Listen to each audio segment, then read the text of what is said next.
সময়ের সাথে সাথে সব কিছুই পরিবর্তন হয়ে যায়, তাই না? হ্যালো এভরিওয়ান, আসসালামু আলাইকুম। সবাইকে আরও নতুন একটা ভিডিও দেখার জন্য ওয়েলকাম জানাচ্ছি। আশা করি যে যেখান থেকে বসে আমার এই ভিডিওটা দেখছেন সবাই অনেক ভালো আছেন, সুস্থ আছেন। আমি আজকে চিংড়ি মাছ দিয়ে করলার একটা রেসিপি আপনাদের সাথে শেয়ার করব। আশা করি আপনাদের কাছে ভালো লাগবে। আর আমার এই ভিডিওটা যদি আপনাদের কাছে ভালো লাগে প্লিজ আমার পেজটা ফলো করে পাশেই থাকবেন।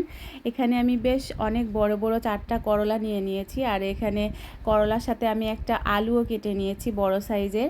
এখন আমি এই করলাগুলোকে লবণ দিয়ে খুব ভালো করে চটকে মেখে কিছুক্ষণের সময় রেখে দিব, তারপরে এটাকে ভাজি করব। আসলে এই করলাগুলো কিন্তু তিতা হয় না, যেহেতু করলাগুলো অনেক বড় সাইজ। আর এই তো এখানে কিন্তু মেখে রেখেছিলাম কয়েক মিনিট, এখান থেকে বেশ অনেকটা পরিমাণ পানি বের হয়েছে। এখন আমি এই পানিটাকে চিপে ফেলে দিয়ে তারপরে করলাটা ভাজি করব। যার জন্য প্রথমে চুলাতে একটা পাতিল বসিয়ে দিলাম, আর পরিমাণ মতো তেল দিয়ে দিলাম, আর ফোড়নে খুব সামান্য পরিমাণ একটু জিরা দিয়ে দিব। আসলে এটা অপশনাল, আমার কাছে ভালো লাগে। তো জিরাটা যখন হালকা একটু ফুটে আসবে এ পর্যায়ে আমি বেশ অনেকটা পরিমাণ কাঁচামরিচ আর পেঁয়াজ কুচি দিয়ে দিচ্ছি। করলা ভাজিতে কিন্তু পেঁয়াজ কুচির পরিমাণটা একটু বেশি দিলে খেতে ভালো লাগে। আর এখানে সামান্য পরিমাণে একটু লবণ দিয়ে দিলাম। এখন এগুলাকে আমি একটু ভেজে নিব, যেহেতু আমি করলাটা লবণ দিয়ে মাখিয়ে রেখেছি, তো যার জন্য এখানে লবণের পরিমাণটা একটু বুঝে শুনে দিতে হবে। পেঁয়াজটা যখন 2 মিনিটের মতো ভাজা হয়ে গেছে তখন এখানে আমি পরিষ্কার করে রাখা মাছগুলো দিয়ে দিলাম, চিংড়ি মাছগুলো। এগুলো আসলে ছোট ছোট চিংড়ি।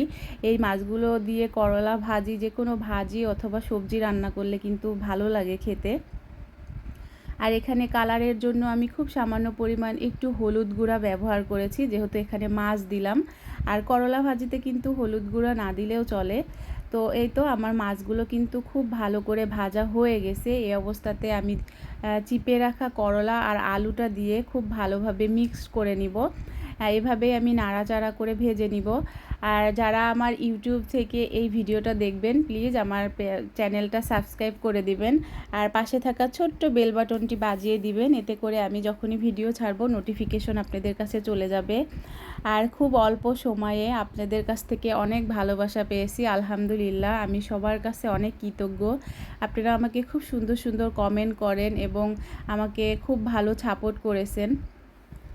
তো এই তো আমি কিন্তু করলাগুলা 2-3 মিনিটের মতো ভেজে নিয়েছিলাম। এখন আবার এটাকে 3 থেকে 4 মিনিটের মতো ভেজে নিয়েছি। দেখুন করলার কালারটা কিন্তু এখন একটু চেঞ্জ হয়ে এসেছে। এই অবস্থাতে আমি আবার নাড়াচাড়া করে, আমার কাছে মনে হয়েছে করলাটা একটু নরম হতে হবে, যার জন্য এটাকে আমি ঢাকা দিয়ে চুলার জালটা একেবারে হাই রেখে 2 থেকে 3 মিনিটের মতো রান্না করে নিয়েছি। এখন কিন্তু এটা একদম সেদ্ধ হয়ে গেছে খুব ভালোভাবে। আমি কিন্তু জাস্ট নরম করার জন্য ঢাকা দিয়ে রেখেছিলাম, তবে করলা ভাজি ঢাকা দিয়ে না রান্না করলেও কিন্তু হয়। তো এখন আমি আর এটাকে ঢাকা দিব না, না দিয়েই নাড়াচাড়া করে এটাকে খুব ভালো করে ভেজে নিব। দেখুন আমার করলা ভাজিটা কিন্তু প্রায় হয়ে গেছে। এটা একদম ঝরঝরা হয়েছে, একেবারে নরম হয়ে যায়নি। আর এটা একদম তেল তেলা একটা ভাব চলে এসেছে। এই অবস্থাতে আমি আর একটু কিছুক্ষণ নাড়াচাড়া করে তারপরে চুলার জালটা বন্ধ করে দিব। এই তো আমি কিন্তু চুলার জালটা বন্ধ করে দিয়েছি। দেখুন এই করলা ভাজিটা গরম ভাতের সাথে খেতে অসম্ভব মজার। এটার সাথে যদি শুধু একটু ডাল হয় তাহলে তো আর কোনো কথাই নেই। তো সবাই এভাবে ট্রাই করে দেখবেন। ভালো থাকবেন, সুস্থ থাকবেন। আল্লাহ হাফেজ।